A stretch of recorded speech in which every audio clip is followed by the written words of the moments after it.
हमारी वीडियोस सिर्फ और सिर्फ लिखित मूल महाभारत पर आधारित होती हैं। हम किसी प्रकार का बदलाव नहीं करते।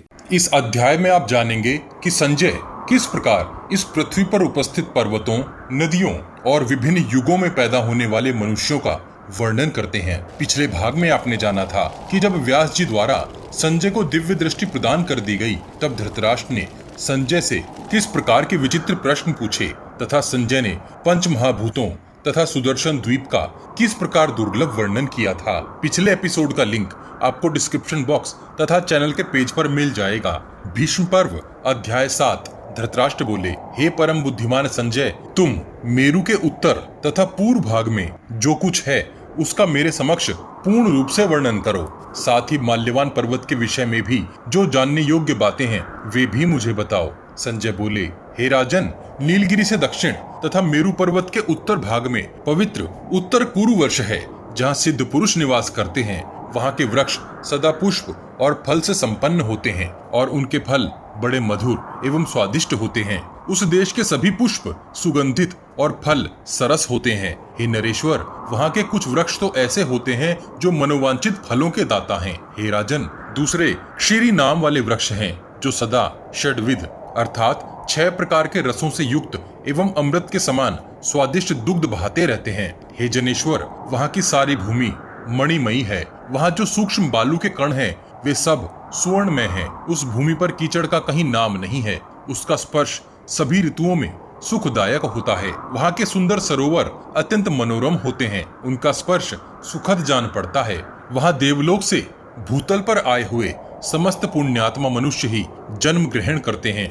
वे सभी उत्तम कुल से संपन्न और देखने में अत्यंत प्रिय होते हैं। वहाँ स्त्री पुरुषों के जोड़े एक साथ ही उत्पन्न होते हैं और साथ साथ बढ़ते हैं। उनके रूप, गुण और वेश सब एक से होते हैं। हे प्रभु, वे चकवा चकवी अर्थात एक प्रकार का पक्षी के समान सदा एक दूसरे के अनुकूल बने रहते हैं। उत्तर कुरु के लोग सदा निरोग और प्रसन्न चित्त रहते हैं। हे महाराज, वे 11,000 वर्षों तक जीवित रहते हैं, एक दूसरे का कभी त्याग नहीं करते। वहाँ भारुंड नाम के महाबली पक्षी हैं, जिनकी चोंच बड़ी तीखी होती है। वे वहाँ के मरे हुए लोगों की लाशें उठाकर ले जाते हैं और कंदराओं में फेंक देते हैं। हे राजन, इस प्रकार मैंने आपसे थोड़े में उत्तर कुरु वर्ष का वर्णन किया है। अब मैं मेरु के पूर्व भाग में स्थित भद्राशु वर्ष का यथावत वर्णन करता हूँ। हे प्रजानाथ, भद्राशु वर्ष के शिखर पर भद्रशाल नाम का एक वन है एवं वहाँ कालाम्र नामक महान वृक्ष भी है।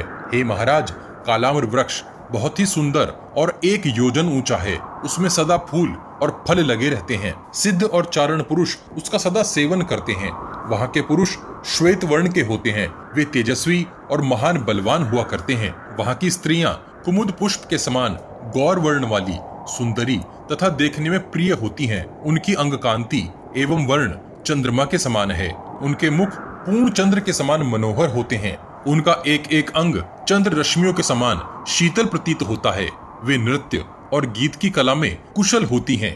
हे भरत श्रेष्ठ, वहाँ के लोगों की आयु 10,000 वर्षों की होती है। वे कालाम्र वृक्ष का रस पीकर सदा युवा बने रहते हैं। नीलगिरी के दक्षिण और निषद के उत्तर में सुदर्शन नामक एक विशाल जामुन का वृक्ष है, जो सदा स्थिर रहने वाला है। वह मनोवांछित फलों को देने वाला, पवित्र एवं सिद्धों और चारणों का आश्रय है। उसी के नाम पर यह सनातन प्रदेश जाम्बू द्वीप के नाम से विख्यात है। हे भरत श्रेष्ठ, उस वृक्ष राज की ऊंचाई 1100 योजन है।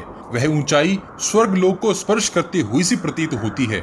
उसके फलों में जब रस आ जाता है, अर्थात जब वे विशाल फल पक जाते हैं, तब अपने आप टूटकर गिर जाते हैं। हे राजन, वे फल इस पृथ्वी पर गिरते समय भारी धमक की आवाज करते हैं और इस भूतल पर रस बहाया करते हैं। हे जनेश्वर, उस जम्बू के फल का रस नदी के रूप में परिणत होकर मेरुगिरी की प्रदक्षिणा करता हुआ उत्तर कुरु वर्ष में पहुंच जाता है। हे राजन, फलों के उस रस का पान कर लेने पर वहाँ के निवासियों के मन में पूर्ण शांति और प्रसन्नता रहती है। उन्हें पिपासा एवं वृद्धावस्था कभी नहीं सताती। उस जम्बू नदी में जाम्बूनद नामक सुवर्ण प्रकट होता है, जो देवताओं का आभूषण है। वह इंद्रगोप के समान लाल और अत्यंत चमकीला होता है। वहाँ के लोग प्रातःकालीन सूर्य के समान कांतिमान होते हैं। उधर माल्यवान पर्वत के शिखर पर सदा अग्निदेव प्रज्वलित दिखाई देते हैं। हे भरत श्रेष्ठ, वे वहाँ संवर्तक एवं कालाग्नि के नाम से प्रसिद्ध हैं। माल्यवान के शिखर पर पूर्व की ओर नदी प्रवाहित होती है।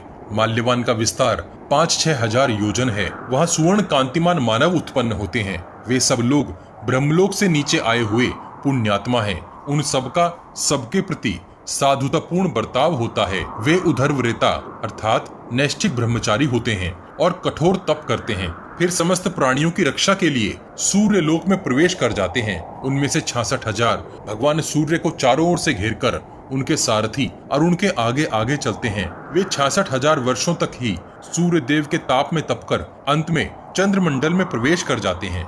भीष्म पर्व अध्याय 8।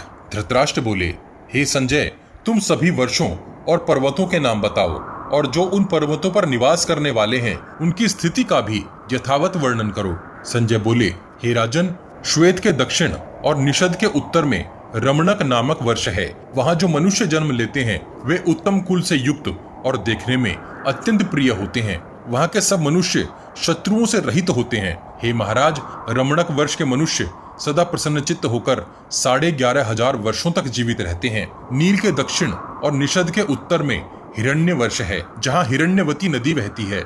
हे महाराज, वहीं विहंगों में उत्पन्न पक्षीराज गरुड़ निवास करते हैं। वहाँ के सब मनुष्य यक्षों की उपासना करने वाले, धन धान्य से संपन्न, प्रिय दर्शन, महाबली तथा प्रसन्न चित्त होते हैं। हे जनेश्वर, वहाँ के लोग 12,500 वर्षों की आयु तक जीवित रहते हैं। हे राजन, शंगवान पर्वत के 3 ही विचित्र शिखर हैं। उनमें से एक मणिमय है, दूसरा अद्भुत सुवर्णमय है तथा तीसरा अनेक भवनों से सुशोभित एवं सर्वरत्नमय है। वहाँ स्वयं प्रभा नाम वाली शांडिली देवी नित्य निवास करती हैं। हे जनेश्वर, शंगवान पर्वत के उत्तर में समुद्र के निकट ऐरावत नामक वर्ष है। शिखरों से संयुक्त यह वर्ष अन्य वर्षों की अपेक्षा अति उत्तम है। वहाँ सूर्यदेव ताप नहीं देते और न वहाँ के मनुष्य बूढ़े ही होते हैं। नक्षत्रों सहित चंद्रमा वहाँ ज्योतिर्मय होकर सब ओर व्याप्त सा रहता है। वहाँ के मनुष्य कमल की कांति तथा वर्ण वाले होते हैं। उनके विशाल नेत्र कमल दल के समान सुशोभित होते हैं। वहाँ के मनुष्यों के शरीर से विकसित कमल दलों के समान सुगंध प्रकट होती है। उनके शरीर से पसीना नहीं आता। वे भूख प्यास की व्याधि से रहित और जितेंद्रिय होते हैं। वे सब के सब देवलोक के समान पुण्य का उपभोग करते हैं। उनमें रजोगुण का सर्वथा अभाव होता है। हे जनेश्वर, वे 13,000 वर्षों की आयु तक जीवित रहते हैं। क्षीर सागर के उत्तर तट पर भगवान विष्णु निवास करते हैं। वे वहाँ स्वर्ण में रथ पर विराजमान हैं। उस रथ में 8 पहिए लगे हैं। उसका वेग मन के समान है। वह समस्त भूतों से युक्त, अग्नि के समान कांतिमान, परम तेजस्वी तथा जाम्बुनद नामक सुवर्ण से विभूषित है। हे भरत श्रेष्ठ, वे सर्वशक्तिमान सर्वव्यापी भगवान विष्णु ही समस्त प्राणियों का संकोच और विस्तार करते हैं। वे ही सब कुछ करने वाले और सब कराने वाले हैं। हे राजन, पृथ्वी, जल, तेज, वायु और आकाश सब कुछ वे ही हैं। वे ही समस्त प्राणियों के लिए यज्ञ स्वरूप हैं। अग्नि उनका मुख है।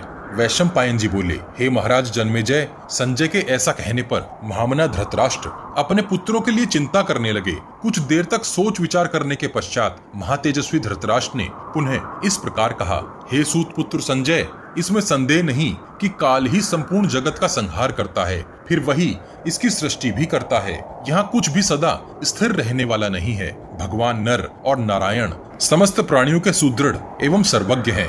देवता उन्हें वैकुंठ और मनुष्य उन्हें शक्तिशाली विष्णु कहते हैं।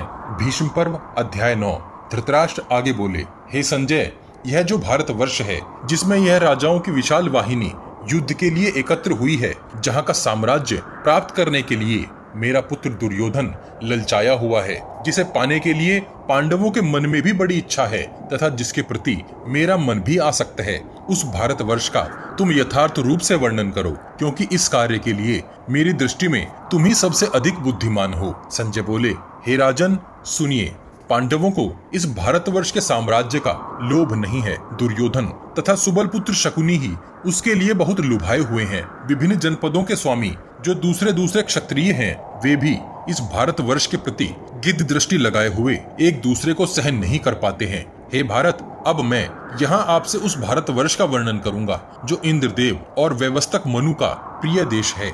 हे राजन, हे दुर्धुष महाराज, वेन नंदन पृथु, महात्मा इक्ष्वाकु, ययाति, अम्बरीषि, मानघाता, नहुष, मुचुकंद, उशिनर पुत्र शिबी, वृषभ, इलानंदन, पुरुरवा, राजा नृग, कुशिक, सोमक, दिलीप, तथा अन्य जो महाबली क्षत्रिय नरेश हुए हैं, उन सभी को यह भारतवर्ष बहुत प्रिय रहा है। हे शत्रुदमन नरेश, मैं उसी भारतवर्ष का यथावत वर्णन कर रहा हूँ। आप मुझसे जो कुछ पूछते या जानना चाहते हैं, मैं आपको वह सब बताता हूँ। सुनिए। इस भारतवर्ष में महेंद्र, मलय, सहाय, शक्तिमान, रक्षवान, विंध्य और पारियात्र ये कुल 7 पर्वत कहे गए हैं। हे राजन, इनके आसपास और भी हजारों अविज्ञात पर्वत हैं, जो रत्न आदि शुभ वस्तुओं से युक्त, विस्तृत और विचित्र शिखरों से सुशोभित हैं। इनसे भिन्न और भी छोटे छोटे अपरिचित पर्वत हैं, जो छोटे प्राणियों के जीवन निर्वाह का आश्रय बने हुए हैं। हे प्रभो, हे कुरुनंदन, इस भारतवर्ष में आर्य, मलेच्छ तथा संकर मनुष्य निवास करते हैं। वे लोग यहाँ की जिन जिन बड़ी नदियों के जल पीते हैं, उनके नाम मैं आपसे कहता हूँ। सुनिए। गंगा, सिंधु, सरस्वती, गोदावरी, नर्मदा। ध्यान रहे, यहाँ नदियों की संख्या बहुत अधिक है, इसलिए हमने उन नदियों के नाम कमेंट बॉक्स और स्क्रीन पर आपके लिए लिख दिए हैं। संजय आगे बोले। हे राजन, पूर्वोक्त सभी नदियां संपूर्ण विश्व की माताएं हैं। वे सब महान पुण्य फल देने वाली हैं। इनके सिवा सैकड़ों और हजारों ऐसी नदियां हैं जो लोगों के परिचय में नहीं आई हैं। हे राजन, जहाँ तक मेरी स्मरण और दिव्य शक्ति काम दे सकती है, उसके अनुसार मैंने इन नदियों के नाम बताए हैं। अब मैं भारतवर्ष के जनपदों का वर्णन करता हूँ। सुनिए। भारत में ये कुरु पांचाल, शाल्व, माद्रेय जांगल, शूरसेन, पुलिंद, बोध, माल, कुशल, सौशल्य, कुंती, कांति, कोसल, चेदी, मत्स्य, करुष और भोज। यहाँ जनपदों की संख्या भी बहुत अधिक बताई गई है, इसीलिए हमने उन सब के नाम कमेंट बॉक्स में लिख दिए हैं और स्क्रीन पर भी दिखाए गए हैं। संजय आगे बोले। हे राजन, ये तथा और भी पूर्व और उत्तर दिशा के अनेक जनपद हैं। इनका वर्णन मैंने संक्षेप में आपके समक्ष किया है। अपने गुण और बल के अनुसार यदि अच्छी तरह इस भूमि का पालन किया जाए तो यह कामनाओं की पूर्ति करने वाली कामधेनु बनकर धर्म, अर्थ और काम तीनों के महान फल की प्राप्ति कराती है। इसीलिए धर्म और अर्थ के काम में निपुण शूरवीर नरेश इसे पाने की अभिलाषा रखते हैं और धन के लोभ में आसक्त हो वेग पूर्वक युद्ध में जाकर अपने प्राणों का परित्याग तक कर देते हैं। देव शरीरधारी प्राणियों के लिए और मानव शरीरधारी जीवों के लिए यथेष्ट फल देने वाली यह भूमि उनका परम आश्रय है। हे भरत श्रेष्ठ, जैसे कुत्ते मांस के टुकड़े के लिए परस्पर लड़ते और एक दूसरे को नोचते हैं, उसी प्रकार राजा लोग इस वसुधा को भोगने की इच्छा रखकर आपस में लड़ते और लूटपाट करते हैं, किंतु आज तक किसी की अपनी संपूर्ण कामनाओं से तृप्ति नहीं हुई है। हे भारत, इस अतृप्ति के ही कारण कौरव और पांडव साम, दान, भेद और दंड के द्वारा संपूर्ण वसुधा पर अधिकार पाने के लिए यहाँ यत्न करते हैं। हे नरश्रेष्ठ, यदि इस भूमि के यथार्थ स्वरूप का संपूर्ण रूप से ज्ञान हो जाए तो यह परमात्मा से अभिन्न होने के कारण प्राणियों के लिए स्वयं ही पिता, भ्राता, पुत्र, आकाशवर्ती पुण्य लोक तथा स्वर्ग भी बन जाती है। भीष्म पर्व अध्याय 10। धृतराष्ट्र बोले। हे संजय, तुम भारतवर्ष और हेमवत वर्ष के लोगों की आयु का प्रमाण, बल तथा भूत भविष्य एवं वर्तमान शुभाशुभ फल भी मुझे बताओ। साथ ही हरिवर्ष का भी वर्णन करो। संजय बोले। हे कुरुकुल की वृद्धि करने वाले भरत श्रेष्ठ, इस भारतवर्ष में 4 प्रकार के युग कहे गए हैं। सतयुग, त्रेता, द्वापर और कलयुग। हे प्रभो, पहले सतयुग होता है, फिर त्रेता युग आता है, उसके बाद द्वापर युग बीतने पर कलयुग की प्रवृत्ति होती है। हे कुरुश्रेष्ठ, सतयुग के लोगों की आयु का मान 4000 वर्ष है। हे मनुजेश्वर, त्रेता के मनुष्यों की आयु 3000 वर्षों की बताई गई है। द्वापर के लोगों की आयु 2000 वर्षों की है, जो इस समय भूतल पर विद्यमान है। हे भरत श्रेष्ठ, कलयुग में आयु प्रमाण की कोई मर्यादा नहीं है। इसमें गर्भ के बच्चे भी मरते हैं और नवजात शिशु भी मृत्यु को प्राप्त होते हैं। सतयुग में महाबली, महान सत्वगुण संपन्न, बुद्धिमान, धनवान और प्रियदर्शन मनुष्य उत्पन्न होते हैं और सैकड़ों संतानों को जन्म देते हैं। उस समय प्रातः तपस्या के धनी महर्षिगण जन्म लेते हैं। हे राजन, इसी प्रकार त्रेता युग में समस्त भूमंडल के क्षत्रिय अत्यंत उत्साही, महान मनस्वी, धर्मात्मा, सत्यवादी, प्रियदर्शन, सुंदर शरीरधारी, महापराक्रमी, धनुर्धर, वर पाने के योग्य, युद्ध में शूर शिरोमणि तथा मानवों की रक्षा करने वाले होते हैं। द्वापर में सभी वर्णों के लोग उत्पन्न होते हैं एवं वे सदा परम उत्साही, पराक्रमी तथा एक दूसरे को जीतने के इच्छुक होते हैं। हे भरतनंदन, कलयुग में जन्म लेने वाले लोग प्राय अल्प तेजस्वी, क्रोधी, लोभी तथा असत्यवादी होते हैं। हे भारत, कलयुग के प्राणियों में ईर्ष्या, मान, क्रोध, माया, दृष्टि दोष, राग तथा लोभ आदि दोष रहते हैं। हे नरेश्वर, इस द्वापर में भी गुणों की न्यूनता होती है। भारतवर्ष की अपेक्षा हेमवत तथा हरिवर्ष में उत्तरोत्तर अधिक गुण हैं। भीष्म पर्व का अध्याय 7, 8, 9 और 10 यहीं समाप्त होता है। अगले अध्याय में जानेंगे कि संजय आगे शाक द्वीप का किस प्रकार वर्णन करते हैं तथा कुश, क्रौंच और पुष्कर आदि स्थानों का तथा राहु, सूर्य एवं चंद्रमा के विषय में कौन सी दुर्लभ बातें बताते हैं। एक सूचना, इंटरनेट और सोशल मीडिया पर महाभारत और उनके चरित्रों को अनाप शनाप तरीके से बहुत ही विकृत करके जनता अर्थात आप सबके सामने परोस दिया जाता है, जिसके कारण अधिकतर लोग बिना सर पैर की बातों को आधा अधूरा जानकर इस महान महाग्रंथ पर विकृत धारणा बना लेते हैं। हम महाभारत का सही रूप आप सब तक पहुंचाने का भरपूर प्रयास कर रहे हैं, जिसके हर भाग को लिखित महाभारत से मिलान किया जा सकता है। सही महाभारत को आप सबके सहयोग से ही आम जनमानस तक पहुंचाया जा सकता है। वीडियो को शेयर अवश्य कीजिए और इस विशाल प्रोजेक्ट को आगे बढ़ाने में हमारी सहायता कीजिए। इस विशाल ग्रंथ महाभारत को शीघ्रता से समेटने के लिए हम ग्राफिक्स के साथ पॉडकास्ट का सहारा भी ले रहे हैं, ताकि आप तक कुछ जल्दी से महाभारत का सही रूप पहुंचाया जा सके। आपको हमारा प्रयास कैसा लग रहा है, कृपया कमेंट बॉक्स में कमेंट करके हमें जरूर बताइए। पिछले सभी भाग आपको हमारे चैनल के पेज पर और इस वीडियो के डिस्क्रिप्शन बॉक्स में भी मिल जाएंगे। हम हर सीरीज की एक प्लेलिस्ट भी बनाते हैं। उम्मीद है आप हमारी वीडियोस अपने उन दोस्तों को शेयर जरूर करते होंगे जो महाभारत का सही रूप समझना और जानना चाहते हैं। आपके हर शेयर से हमारा मनोबल बढ़ता है। अपने प्रियजनों तक यह ज्ञान पहुंचाने के लिए वॉच गॉड चैनल को सब्सक्राइब और शेयर करना मत भूलिए। सब्सक्राइब बटन के बगल में बनी छोटी सी घंटी भी बजा दीजिए। जय श्री कृष्ण, हर हर महादेव।